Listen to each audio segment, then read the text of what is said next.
This is Shawn Sheikhan at the peak of his career. You got what you asked for, baby boy. What happened there?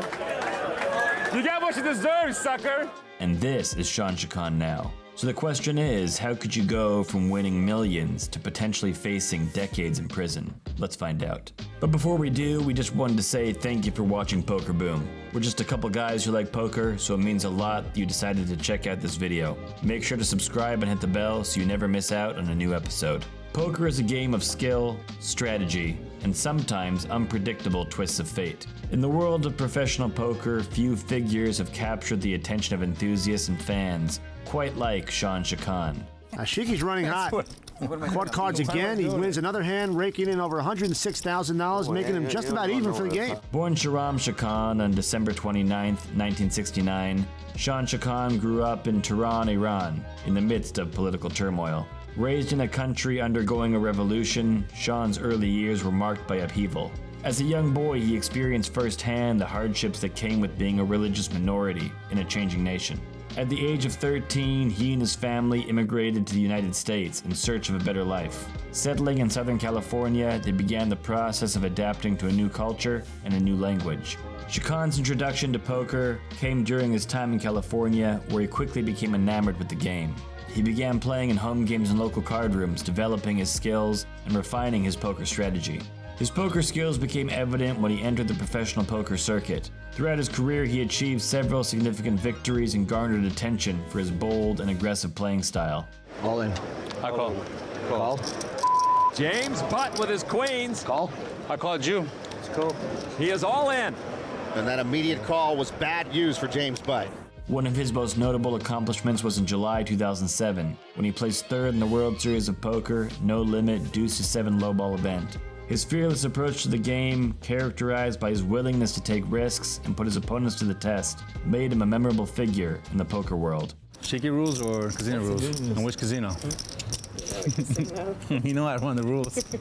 You know I'm the law in this place. But Sheikhan's notoriety in poker extends beyond his playing skills. It's also marked by his often questionable table etiquette. If you got a bad hand, you probably shouldn't play it. That's why it comes over the top now, probably. One of the most memorable instances of this came during the 2005 World Series of Poker, where he engaged in a widely publicized verbal clash with fellow player Mike "The Mouth" Matusow. La la la la la. You calling fat raise, Mike? No, I'm just gonna. The source of this confrontation was Sheikhan's impulsive reaction when a flop was revealed in a hand he wasn't even participating in. He slammed the table in frustration, inadvertently giving away the strength of his hand. Oh, Sheik's not happy. Oh, he pounds the table. That's inappropriate. He's indicating that he would have got part of that flop. This led to both Matusow and Sheikhan receiving penalties. First of all, when the flop came, you slammed the table. Sure did. Both of you guys got into it, so guess what? Right now, both of you guys are on a 10-minute penalty. As Matusow responded by swearing at him after Sheikhan's outburst. You know, we're in a hand. You need to shut the up. Uh-oh. What did you say, Mike? Mike. What did you say, Mike? Did you say something? Sheikhan's contentious interactions at the poker table don't stop there. Another notable incident occurred during a game of Poker After Dark, where he found himself in a dispute with Phil Hellmuth. Hellmuth accused Shawn of incessantly talking while he was involved in a hand with Andy Duke, even though the entire table was also engaged in conversation. Shawn, would you please mind this time? Please be quiet. Please be quiet so I can talk.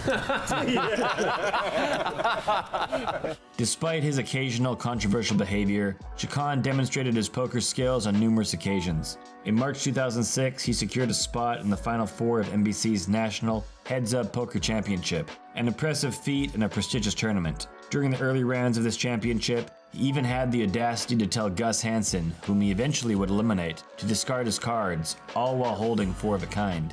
He calls. Huh? Throw it away. Throw it away. Throw it away, bro. His deep run in the tournament earned him a substantial $125,000 prize, although he ultimately fell short, losing to the eventual champion, Ted Forrest. Ted, you're a joke, Ted. Thank you. Well, Shawn Sheikhan isn't the first opponent to be thwarted by Ted Forrest's spooky heads-up luck. In recent years, Shawn Sheikhan's life took a dramatic turn when he became embroiled in legal troubles related to his involvement in the cannabis industry. In 2021, Sheikhan was arrested and faced multiple charges, including conspiracy to distribute marijuana and operating an unlicensed money transmitting business. These charges carried the potential for a lengthy prison sentence and a substantial fine.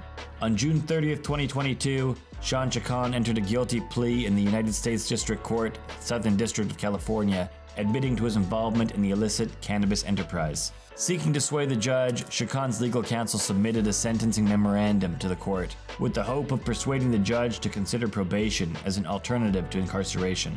Contained within a comprehensive 33-page document obtained by Poker News, the defense outlined various grounds for leniency. Notably, a number of individuals closely associated with the poker pro, including PokerGo president Maury Escandani, provided letters of support on Sheikhan's behalf. The memorandum highlighted Escandani's professional involvement with Sheikhan, having invited him to participate in multiple poker shows produced over the years. In their arguments, Sheikhan's legal reps contend that a downward variance in sentencing is warranted. Essentially, they propose that the court should impose a less severe punishment than the standard sentencing guidelines typically applied to the type of offense he admitted to committing. The defense's case for a downward variance hinges on several factors outlined in the memorandum, including Sheikhan's remorse for his actions, his acknowledgement of guilt, the support he has received from figures like Escandani, and the evolving landscape of marijuana laws. The defense underscores Sheikhan's acknowledgement of responsibility and genuine remorse, as he has willingly accepted his mistakes without any intention of avoiding accountability.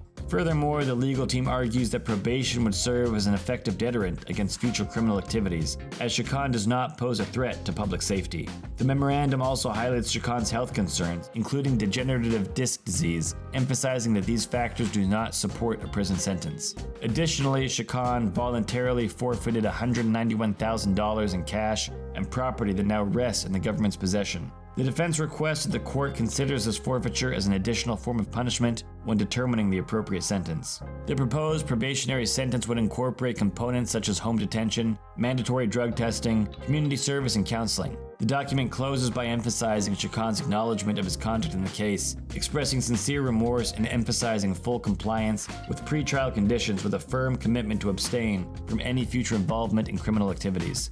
However, this is not Sheikhan's first brush with the law. He was arrested in 2007 due to a 1995 conviction for misdemeanor sexual battery on a child under 18, where he served 9 months in prison and 5 years of probation. According to Sheikhan's lawyer, the young woman in the case was a 17-year-old girl that Sheikhan knew when he was in his early 20s. Needless to say, Sheikhan's life and career have been a roller coaster ride, marked by highs and lows. From his prominence in the poker world to his current legal battles, his story is a testament to the unpredictability of life's journey. Shawn Sheikhan's story is a reminder that success is not linear and it comes with many twists and turns and failures. It now remains to be seen where his journey will ultimately end. You know, whether it's 2 million, 10 million, or 100,000, winning is winning. I'm really happy. And that's it for this one. Thank you for watching. What do you think of Shawn Sheikhan? Does he deserve prison? Let us know in the comments and make sure you come back next Monday for a brand new episode of Poker Boom. Yeah.